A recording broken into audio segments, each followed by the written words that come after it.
William, you know, it's early May and it is time to get those tomatoes in. I didn't have time in April and I know a lot of people did, but it's still time. You can get them in. May's probably even a better time because the idea of frost coming, it's probably going to be a little less. Yeah.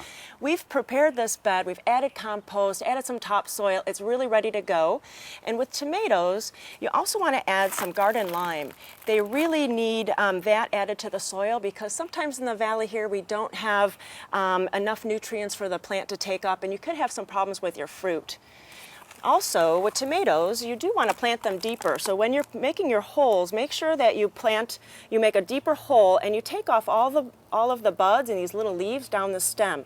And I'm going to plant this one pretty deep in that hole. I'm adding my lime and just kind of putting the soil around. And look at this. It looks smaller, but it's really much better for the plant.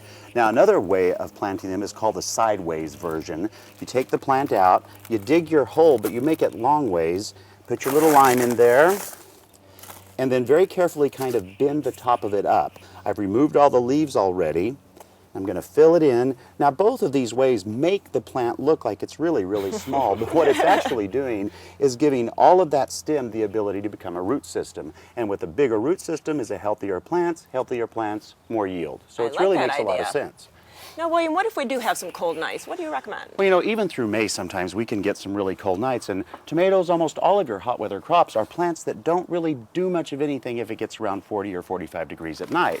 So this doesn't really do anything with saving the root system of the plant, but it does keep the plant warm from those cold nights on top. And it's called a wall of water. You just open up each of these cells and fill it with water, and then during the day the sun's rays heat that up, and it kind of closes in as you fill it up and makes a little teepee, which is perfect for protecting the plant, and then it radiates that heat back to the plant during the evening. You know, another good thing is to have some kind of a support system for the tomato. I have this really great cage. This is a pretty nice and tall one because these tomatoes, this is one that's going to get very tall. It's almost like a vine. So I want something to really support that so that the fruit isn't laying on the ground. There's also, you could use just a heavy stake and you tie it up. There's really a lot of different ways to do that. Yeah, even trellises. Now, you know, there are so many varieties of tomatoes that are out at your garden centers. I mean, literally hundreds of different varieties, and it can be really confusing. You have cherries and slicers and canners and aromas, oh my. But, you know, go to your independent garden centers and they'll tell you what a determinate is, what an indeterminate, if it's heirloom, all of those things you might have questions about, they'll certainly help you out with.